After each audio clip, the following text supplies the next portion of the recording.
Hi, Femi, hi. I just how saw you you. doing? Yeah, thank you. Oh, can you hear me?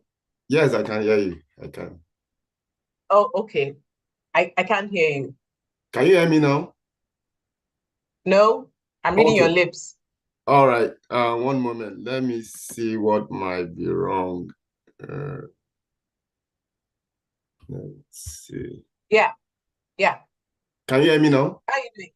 Yeah, yeah. How you doing? I'm very well. So Thanks. happy to have you. So happy to have you. We've been looking forward to this day. Oh, So great to have you, thank you. I'm honestly. sorry. I Yeah, mean, a little bit of oversight there. okay. Thank you. So we should start in, I guess, 30 seconds or so.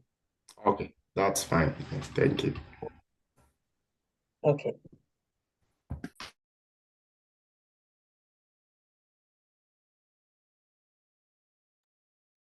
So good morning, good afternoon, and good evening, wherever you are. And thank you for being part of the October webinar series from the Center for Translation and Implementation Research of the Ivan Research Institute, Nigeria, which is affiliated to the University of Nigeria.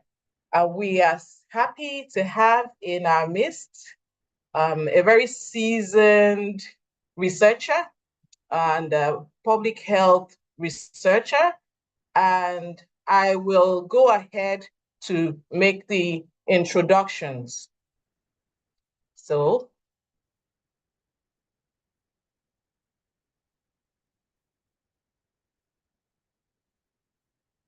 Dr. Jumobi is a physician with a PhD in public health. He has great wealth of experience working as a clinician, implementing public health programs in government institutions and non-for-profit organizations in Nigeria and beyond. And very recently, he utilized the consolidated framework for implementation research to understand physician-level barriers to opioid use disorder treatment at the emergency departments in Nevada in the United States.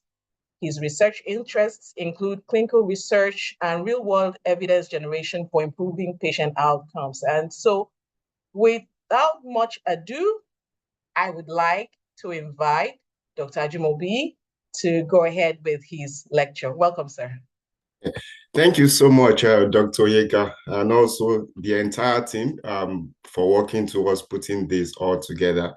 I'm aware of the fact that majority of people that are listening are implementation science experts, are researchers. I know we'll be talking about statistical analysis plans, basically. Um, if someone could remind me before we end the session. So I have the research that Dr. Yeka talked about just a few minutes ago was published a few days ago.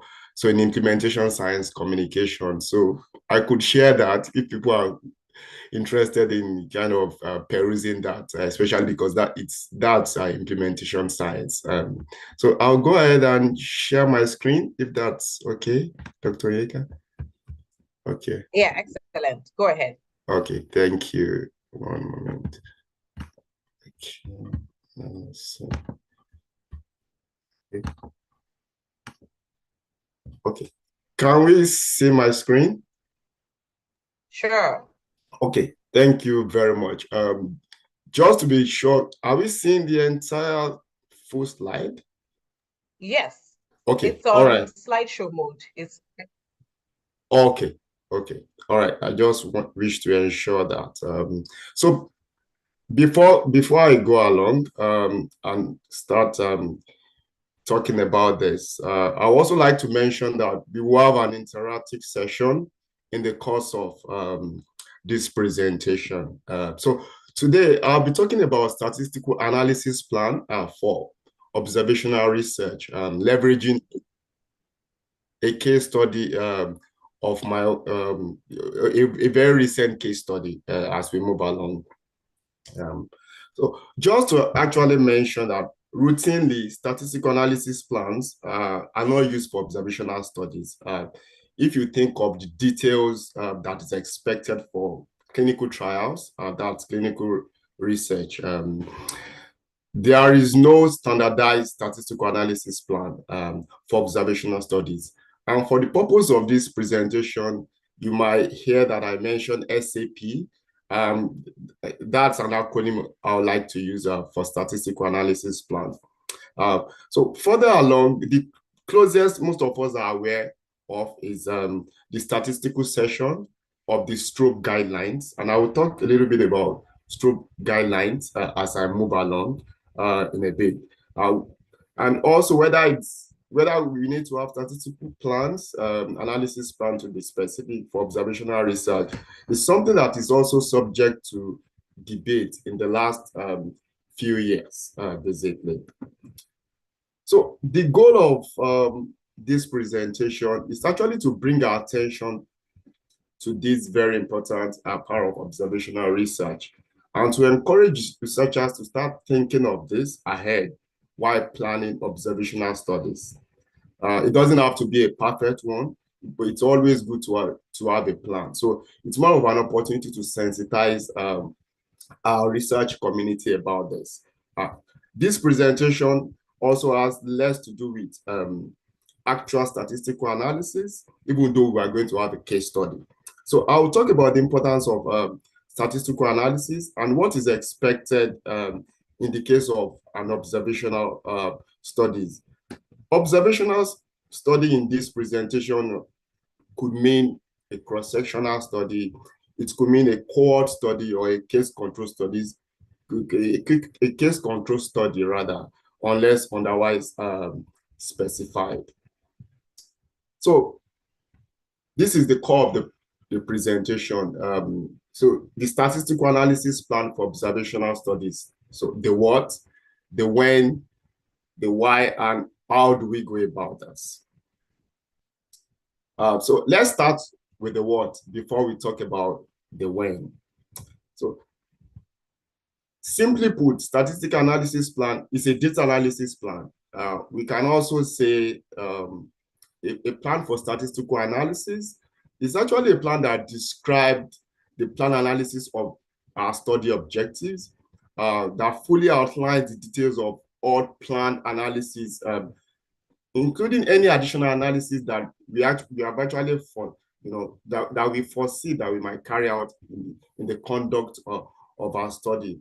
It provides a far more technical and detailed elaboration of the statistical modeling of outcomes, plans for measuring what we call our independent and dependent variables. Some people will call that predictor and outcome variables, and also control variables, in this case, covariates, confounders, as the case may be, whether we need to report,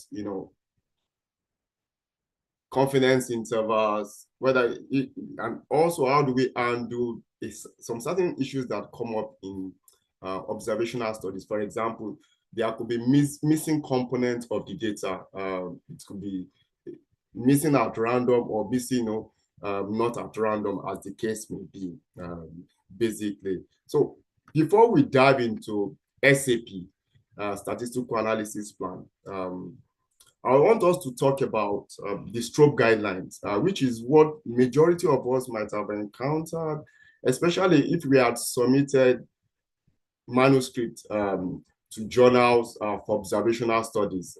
So basically, it's going to be a very familiar terrain as I move along. So what is stroke guideline basically? Is actually strengthening the reporting of observational studies in epidemiology. You have your abstract and the title, you have the rationale for your study, your studied objectives. Why this is important, especially for those of us that have used this a couple of times, it's because as you submit your manuscript, the journal is asking you exactly what you have done in form of a checklist, and for you to indicate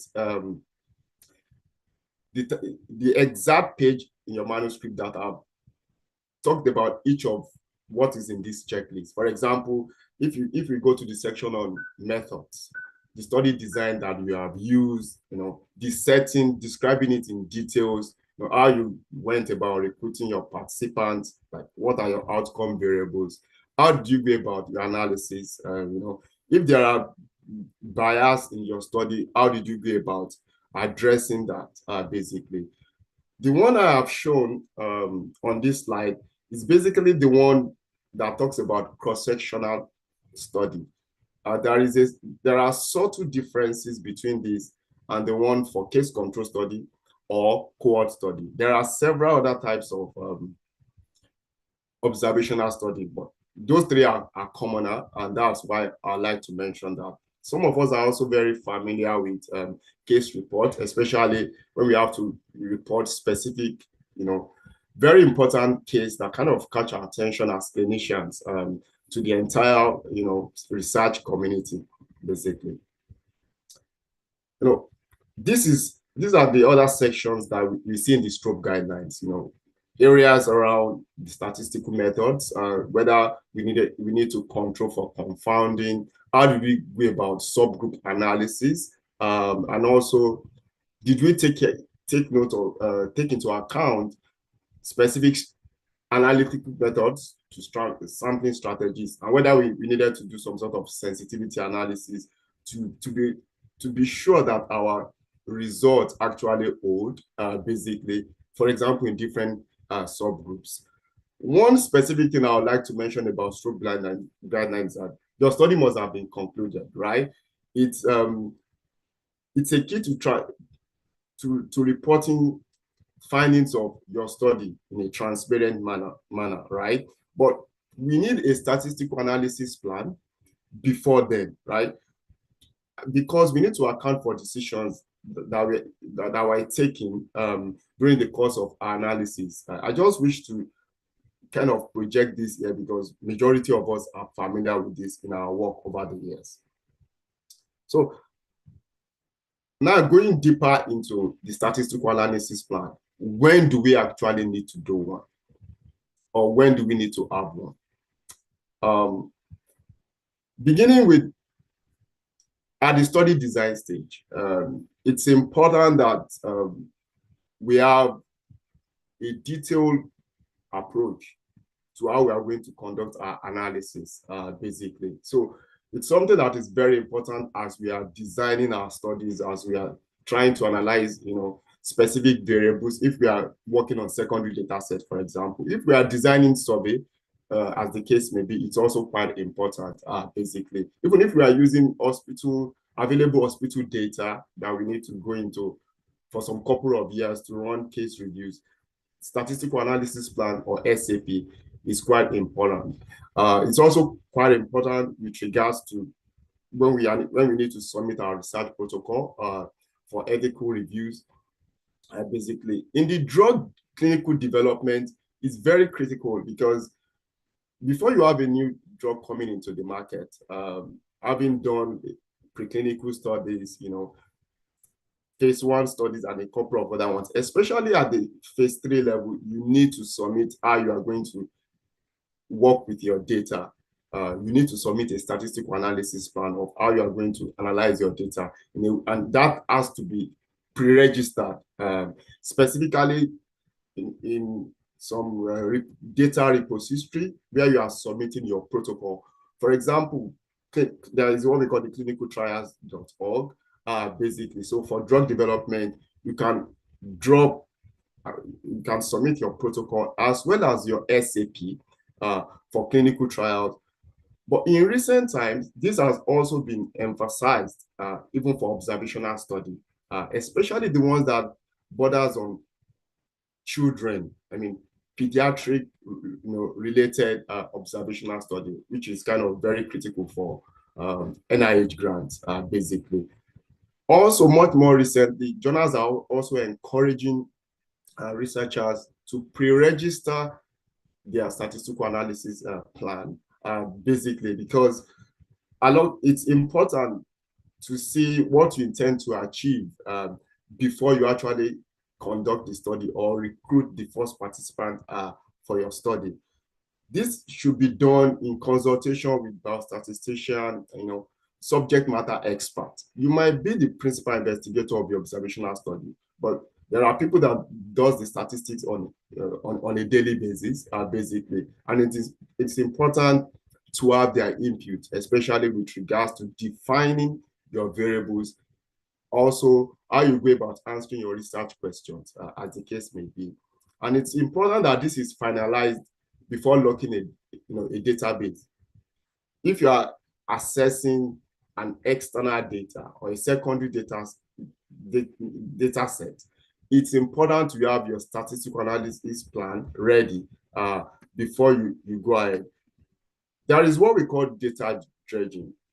That's when you are cherry picking. You are trying to select your data based on your desired outcomes. We want to avoid that. So it's important to have a statistical analysis plan that details what you want to do, not that you are trying to cherry pick, as the case may be, at some point when you are working on your data set, basically. So this SAP might undergo revisions as you move along, and it's important to document that so that there is some sort of history of specific dates on what you actually did as you move along before it is finalized and before you actually start collecting your data. So let's deal with the why before we talk about the how of statistical analysis plan for observational study. First off, it is a good practice, right? It's important to have a plan before you go ahead and execute. But more importantly, it also improves the transparency, and validity of conclusions from the findings of your study, right? So that someone else could take that data and reanalyze it and still obtain the same result. So it's good for fostering credibility and also reproducibility of the findings of your study, right? It's more often than not, most researchers have a statistical analysis plan, but it might not be a detailed document. It might just be a paragraph in your research protocol. The emphasis of this presentation is to have a detailed plan that actually touch on each section of an SAP before you go ahead. Basically, there are to be details on your predictor variables, covariate, your dependent variable, outcome variable. If you encounter missing data at the end of the day, for example, you've had data collectors have gone to collect data on the field for your work, but you realize that there are missing, you have missing components of the data. There are missing data. How do you go about that? Do you need to do imputations, or do you need to completely exclude some observations before you go ahead and analyze your data? That needs to be done, right? Basically, how will you go about conducting some form of analysis that shows that your findings actually hold, your findings hold? How do you go about controlling for confounders, things that are related to your, you have variables that are related to both your predictor variable and also your outcome of interest. And one way or the other, there is a need to analyze that to be sure that the association that you have derived from your observational study is actually a true association, not a false one, right? And another thing is why it is important and necessary is the fact that it helps you to differentiate a data-driven analysis, in this case, where, from a pre-planned analysis. What we want is a pre-planned analysis, not the analysis that is, that is driven by our, by the data that we are seeing when we are seeing it.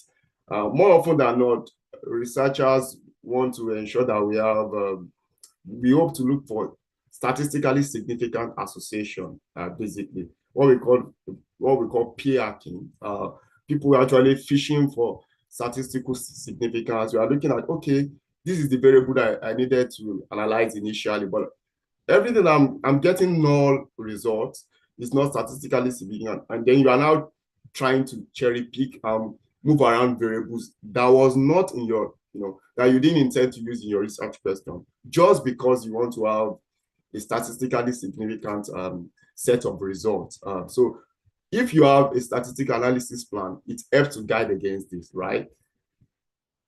So that you are not just pulling around looking for statistical significance, which is actually different from your earlier pre-specified research question. In some specific fields, for example, in the drug development world, where you need to decide on how to approve drug that will be used in the entire population, a drug that that's passed through different phases of clinical trial.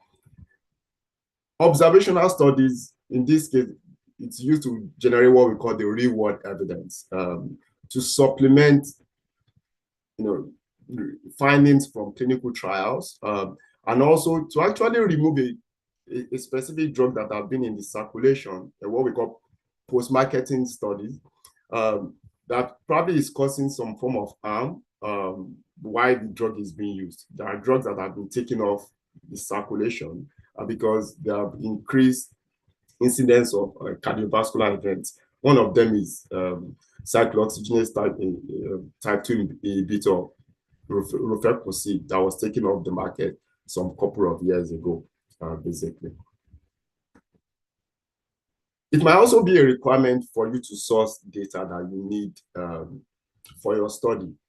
A couple of us might be aware of DHS, Demographic Health Survey. It's done in several countries of the world.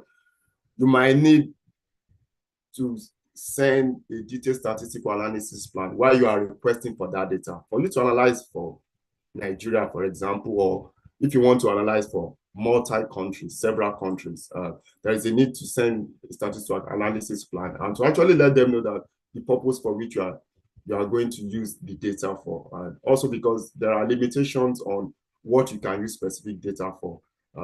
Generally, for observational studies, we don't talk about causality or trying to draw causal inference because we can only talk about association.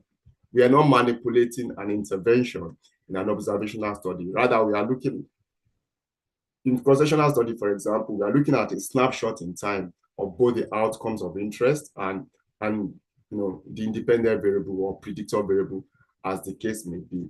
It's a requirement for pediatric observational studies. In recent times, it's been encouraged, especially pediatric studies that are funded by the National Institute of Health, basically. And journals are encouraging researchers to begin to register, statistical analysis plan for observational study. And this can be registered in different repository, which I can mention at some point, basically.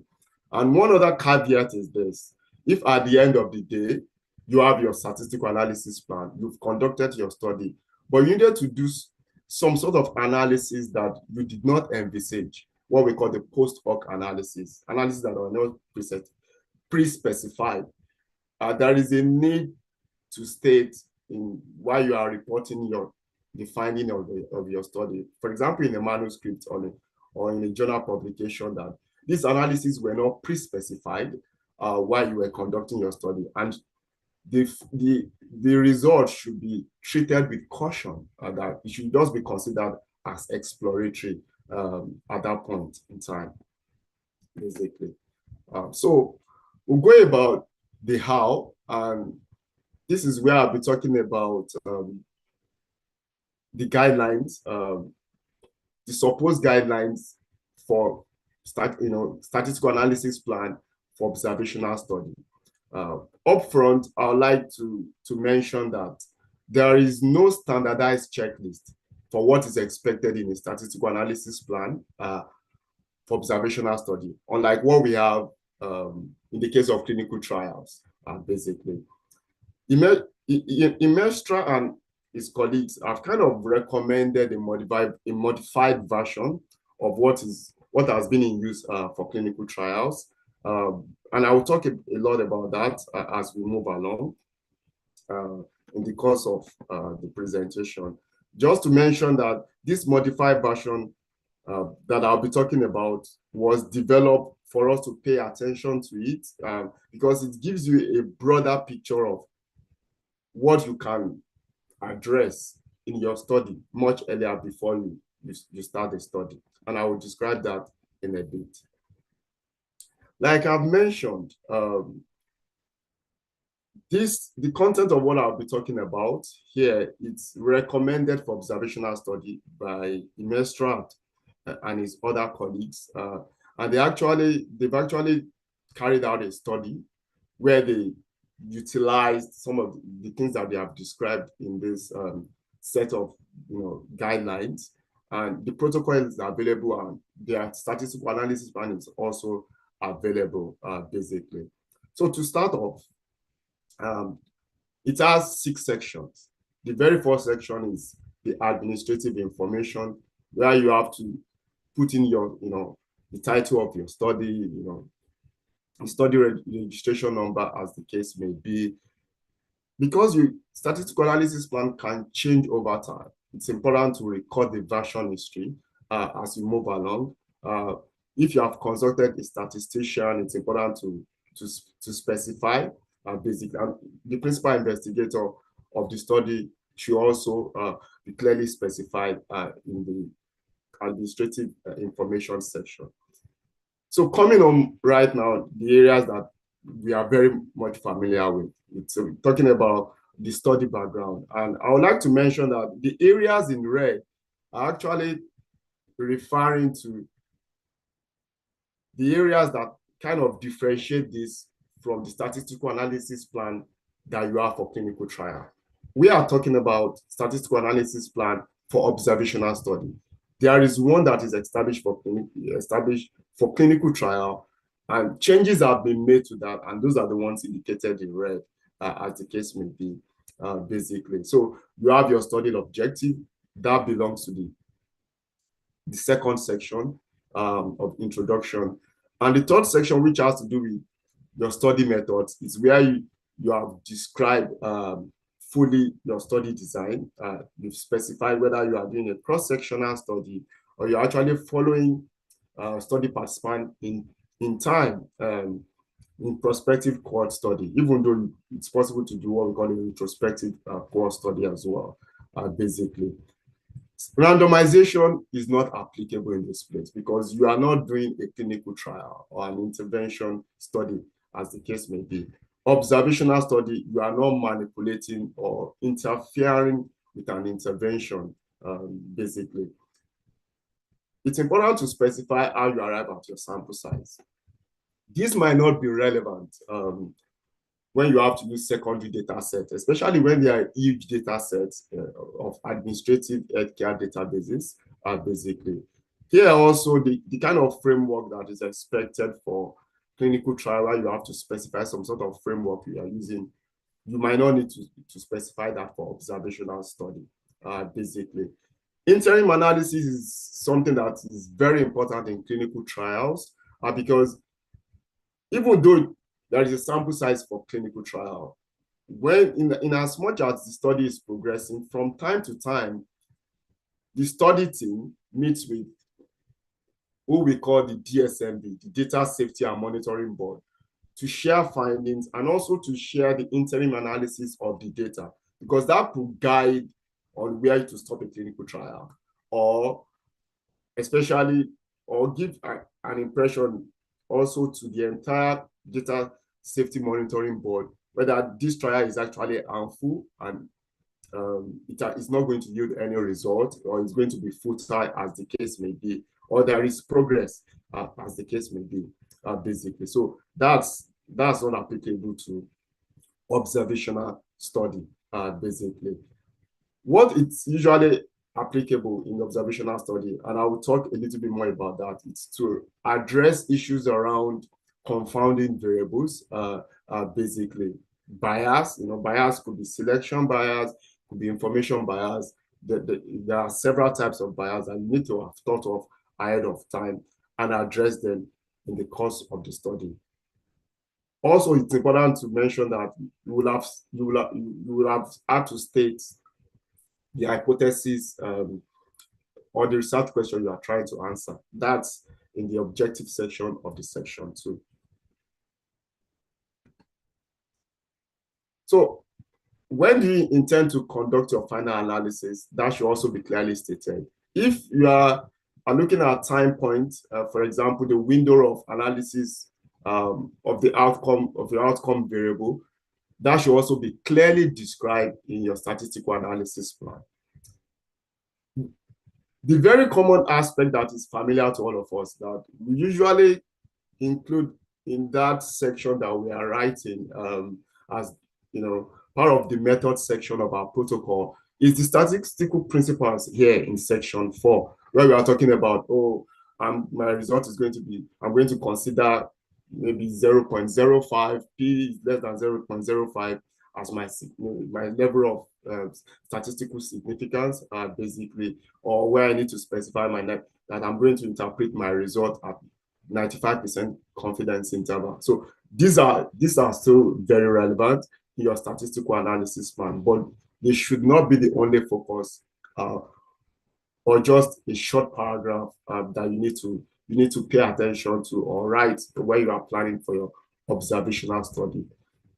So what about if along the way the data collection individuals decide to deviate from what you intend to, what is in your protocol? How do you go about addressing protocol deviation? That should also be clearly stated in your statistical analysis plan. The 5th section is about the study population. I've talked about what is in the strobe guidelines, basically. So this should be clearly written. If one way or the other, especially in cohort study, where people might drop off from your study, it's important to also kind of mention this, basically, and how this will be handled as the case may be.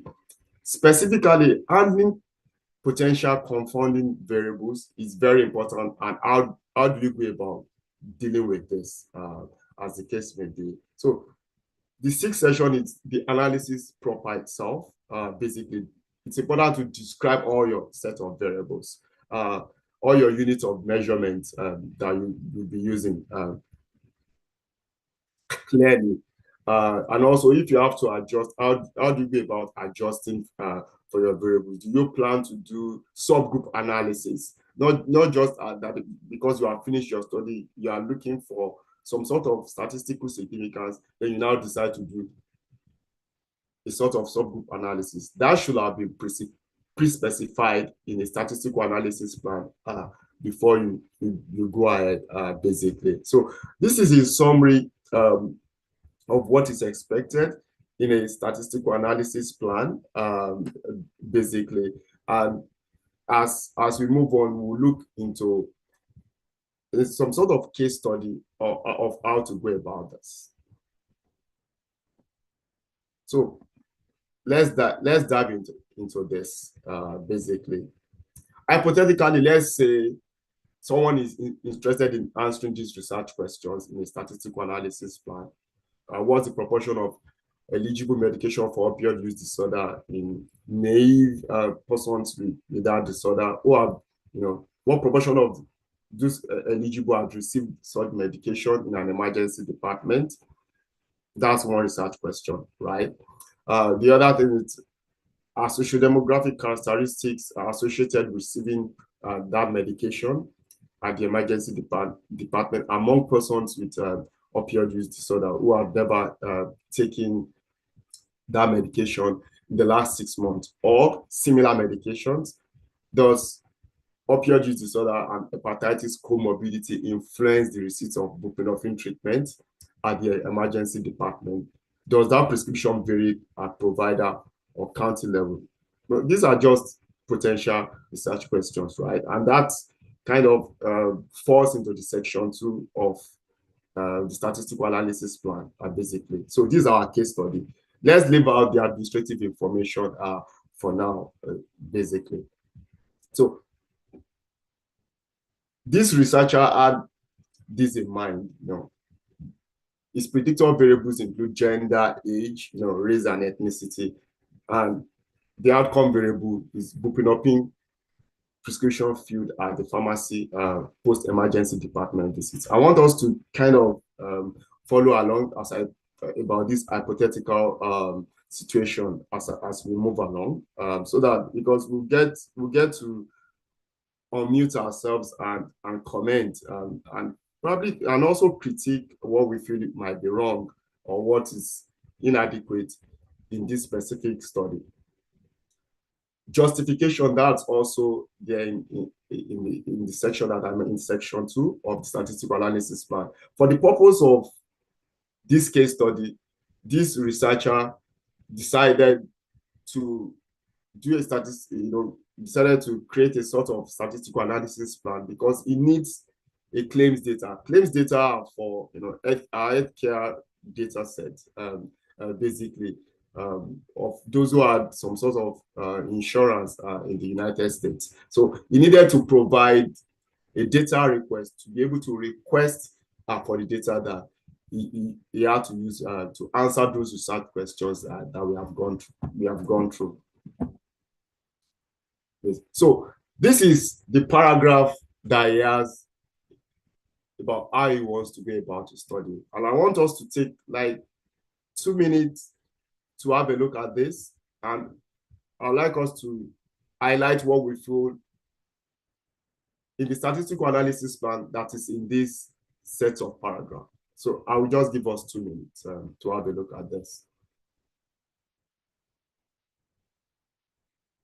And please, if you have some sort of writing material, please note what you feel is there, what is not there. And you might notice the use of I will do this, I'll do that. That in that specific field of study, it's something that is allowed for this particular researcher.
If there are things that we have talked about in the statistical analysis plan that I've just gone through that we feel should be there and is not, let's feel free to mention it.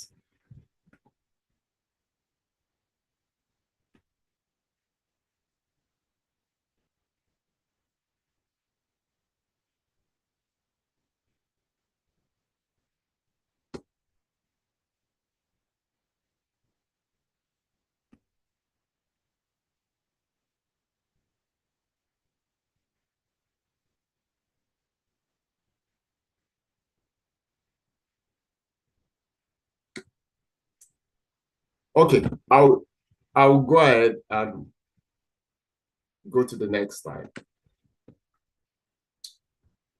Just to give an additional information before we go ahead and dissect this fully. So this researcher also had a flow diagram of what they did, how they combined data sets. So that's something we might add in case we feel this is missing. And so let's get back to the exercise, and we can unmute or put in the chat. I don't know whether I can see the chat, but please let's unmute what we feel this research yes. included. I can read the questions for you. They would have to put it in the chat. I'll read it for you. Okay, thank you. Or the comments, yes. All right. What was missing? What was included?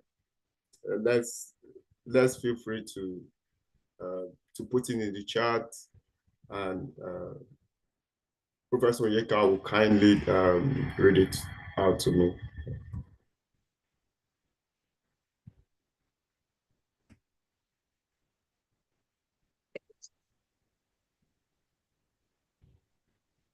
So can we put our observations in the chat?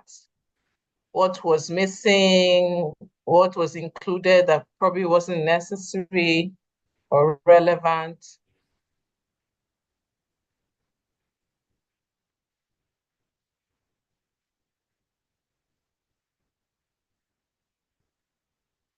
And this question in particular would be going to the CETA Scholar trainees, our trainees on the CETA Scholar program. Please look through carefully and try and see if you can make a comment on this case study.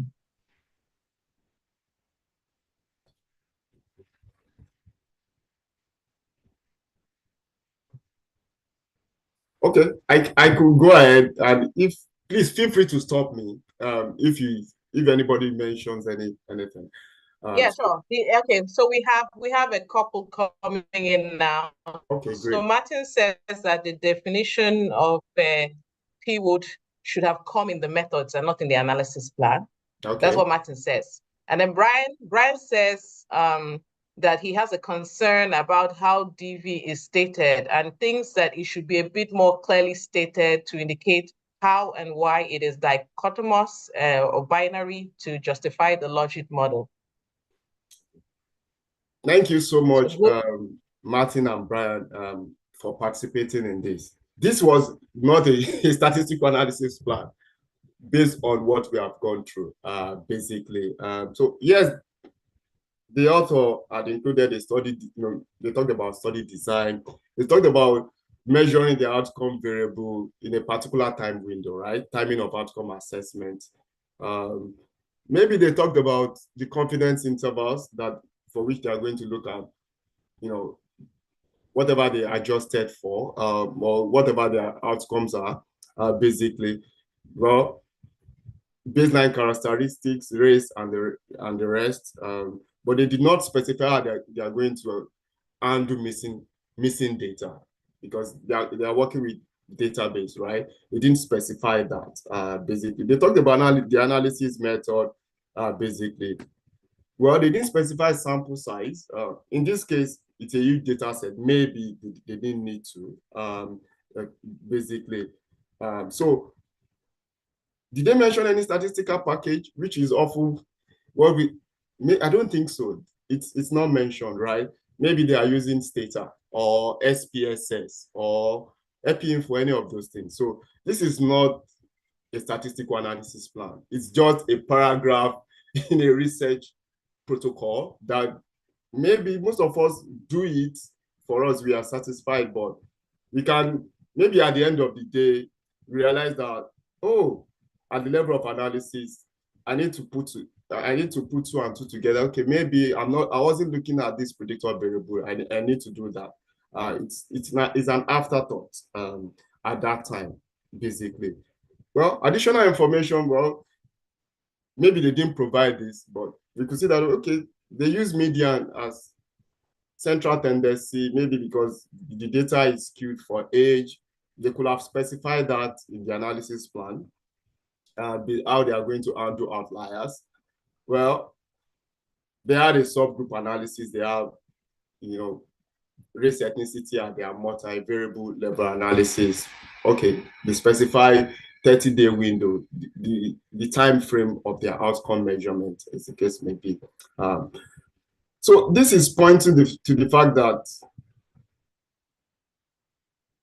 this researcher had a statistical analysis plan, a draft that is not appropriate or it's not optimal, right? It's just a section in their research protocol.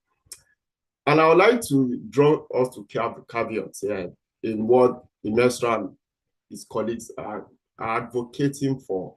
it is a guide. It's not standardized, but I think it's useful because it's detailed enough, is all encompassing to ensure that we don't miss anything as researchers, and also to ensure that we are not fishing for statistical significance, basically. Not all the aspects might be relevant to our study.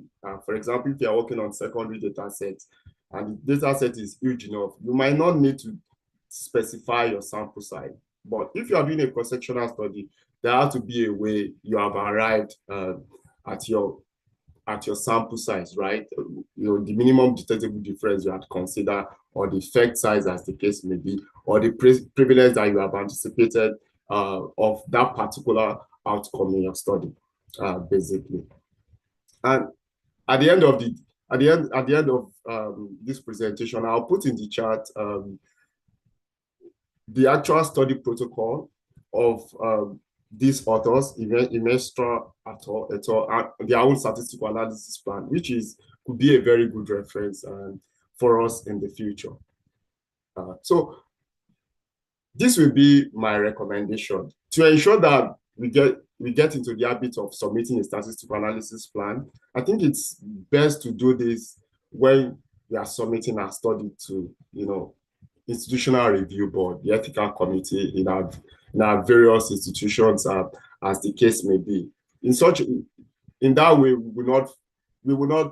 won't be an afterthought. We'll have a detailed component of everyone that is working on our study, statisticians, and also if there are changes in our statistical analysis plan, and there will be a version history with dates over time of how we had gone about what we needed to do eventually.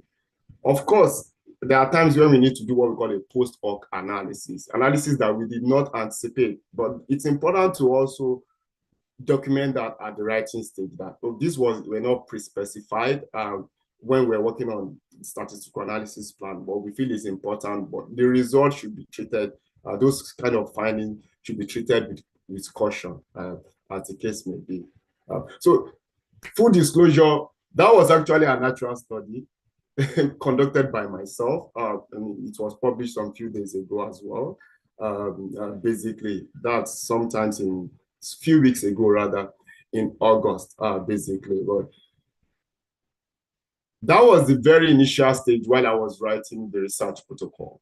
And full disclosure, I didn't have access to a statistical analysis plan as when I was writing that, a detailed one. I wrote different series of statistical analysis plans to get the data sets, the one that was part of my work. But right now, going forward, I believe it's important to have a guide for us as researchers, for us to begin to consider, even though it is not mandatory, but I believe it's quite useful as we move along, basically. So these are my references, and the sample protocol is also shown. I will copy and put that in the chat for us to, whoever would like to look at this in the future, and also the sample statistical analysis plan that correspond to that research protocol, basically, for us to look at in the future. This is also published. It's available online. Thank you very much. Thank you so much, Dr. Femi. Thank you for this very, very, very, very interesting and lecture. Questions are in already. So, but I'll start with myself. I want to be selfish. These questions I'm going to ask you very basic. So the first question is, what are some of the pitfalls to avoid when you're developing a statistical analysis plan? Okay, thank you very much. The very first thing I would like to emphasize is maximize, maybe let me rephrase it this way. Maybe a better way to ensure that we get it right. We all have a different set of skills. Maybe you have a clinician who is seeing patients, yes, understand statistical analysis and all that. It's always good to have a statistician on your team. Basically, however good you are, you might be handling several projects. You can't do it all. So maximizing the expertise within your team You are the subject matter expert. You know what you are interested in. Someone that is a statistician will say, okay, there is a need to work within this set of confidence interval or not, basically. So I think it's important because some things will be like the afterthought. You might be now be dealing with very low sample size. And it might not really be, you might have a very wide confidence interval because your sample size wasn't sufficient. So those are the things that we need to be guard against. Okay, so you kind of answered my second question, which was, must a core statistician always write the statistical analysis plan with you? Must we have a core statistician or core biostatistician write the plan with us? I think Or can they just look over what we've written? Yes, I think it depends on, it also depends on the investigator. At times, some investigators are very good with working with statisticians as they move along. Some are very good, some are prefer, they finish writing their protocol and then bringing a statistician. I think whatever works best for you. But before you recruit your very first study participant or first patient for your study, as the case may be, before you go to the field, before you work on that 10-year data set or 20-year data set at UNTH, for example, it's good you finalize a statistical analysis plan with a biostatistician. That will ensure you avoid all sorts of pitfalls. You will have defined your subgroup analysis. More often than not, at times we check our records of our data. Some things are missing. Age might be missing. At times we tend to write AD. I don't know whether adult. I don't know whether we've done, some of us have done a couple of times, especially when we can elicit age from patient or patient relative. Okay. A third question is, how can we handle missing data? Okay. There are several ways of handling missing data. So when we talk about missingness with data sets, so there could be missing completely at random. That is, you can't, it's not controllable, it's missing at random. So you are not worried. If it's missing completely at random, you can do a complete case analysis. Exclude the missing data. If, in as much as you still have sufficient sample size to be able to, answer your research questions. Let's say you just need about 2,000 worth of participants, and you have 5,000, and you have missing cases for about 1,000. You could exclude that because you still have 4,000, right? Yes. There are other imputation techniques that you can use for missing at random when it's not completely at random. There are code imputation, there are Jaffnite method, there are different methods, and it's best you have a statistician to do that, basically. Yeah. Okay. Another question is, what are the common reasons for revising an SAP? And is there a criteria for just the revisions? This, as you move along, one of the common reasons I've noticed, basically, while also being in different research groups, is at times you've decided to analyze your data in a particular way, but a publication might come out while you're applying your analysis. Are like, oh, I think it's not, you're not deviating from what you plan to do, but you realize that, okay, they looked at this. This is a similar work. It's not our research question, but I would like to do this component of analysis in my own as well. Maybe I need to do a data class analysis or agent-based modeling. So those are some of the reasons why you might need to revise. But also, your research protocol could, tends to unfold as we move along, right? As you are writing, you're having new ideas. Okay, maybe I should look at this way. So I think that's one of the commonest reasons as well. And your thoughts are changing as you move along. Okay, thank you. There's a question that says, what did you mean when you said repeat analysis? And how could it adjust the level of significance? Oh, okay. So So there are some observational data sets or observational study, where you follow people for a long time. And this is often common especially in the developed world, where they have databases that have been running for hundreds of years, and they have surveillance that has been going on for hundreds of years, and they do what we call panel survey from time to time. It could be every 2 years, basically. So they have what they call repeat analysis, basically, because they have their protocol, but they are checking. Let's say there is an association between fat and stroke, for example. In a cohort of people you are following that are taking a particular diet, you're analyzing that wave of data on specific time duration, while you are following up the individuals. Yes. Okay. This question says, what might warrant the use of other confidence intervals other than the conventional 95%? Thank you very much.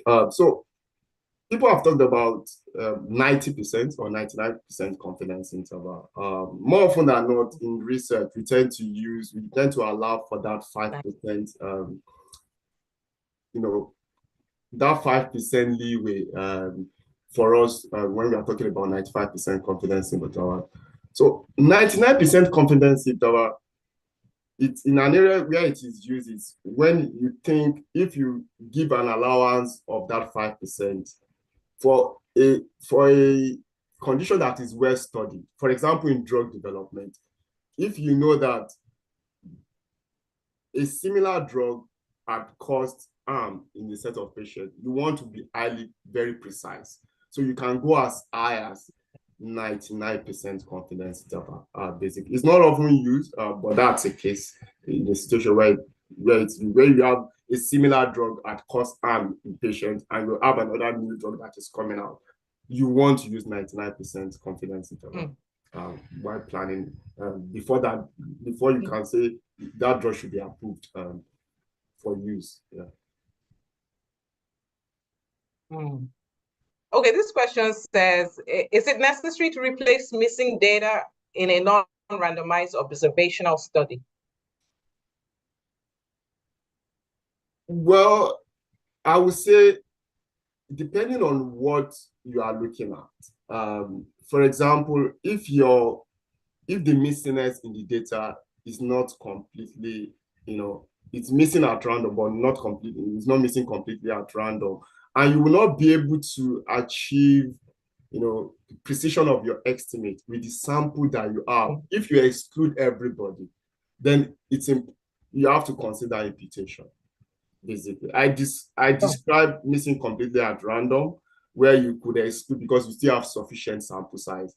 Because if you don't, even though if there is statistical significance along the way, you might have very wide confidence interval, which nullifies, your estimate is not precise, basically.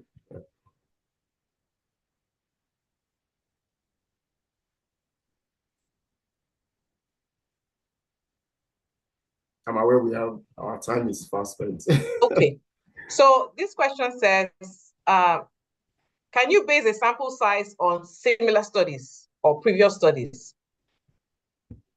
Previous studies could be a guide. That's what we often do, right? Like you look at studies that have been done and said, okay, let me take an example. I want to, let's say I'm doing a small cross-sectional study at Inewi, basically. And I realized that around the cities in that state, that particular study has not been done. But in the southeast part of the country, it's possible that has been done in Imo State. For example, I can use that sample, I can use the prevalence of that study to generate, as part of my sample size calculation, to come up with my sample size.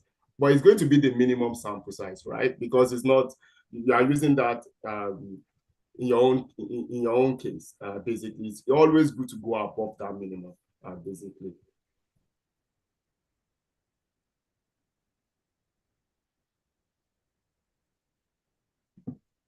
I know I have to leave soon. Next 2 minutes, yeah. Okay. So just one more question. So is it necessary? Okay.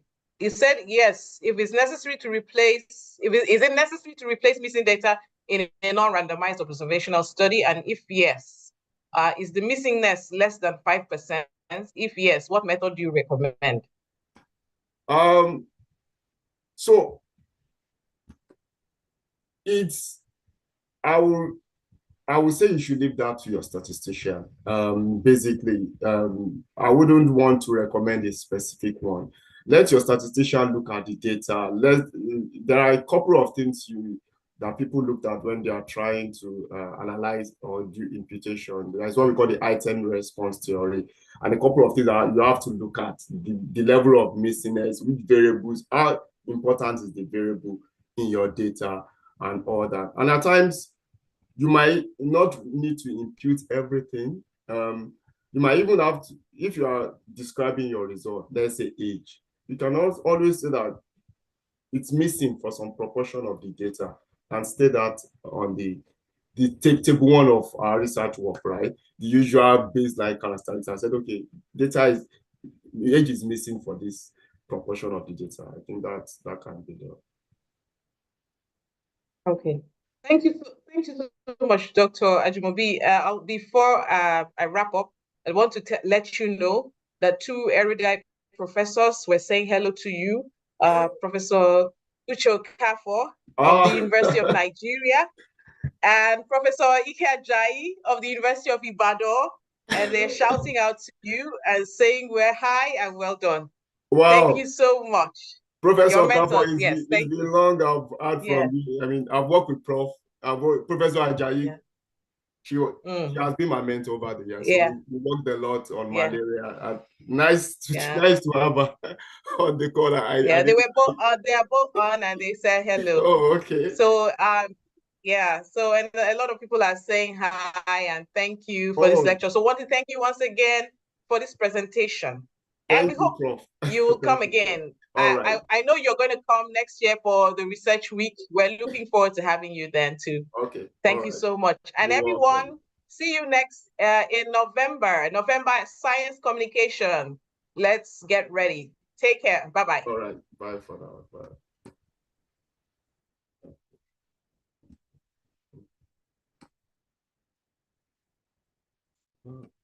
Interesting.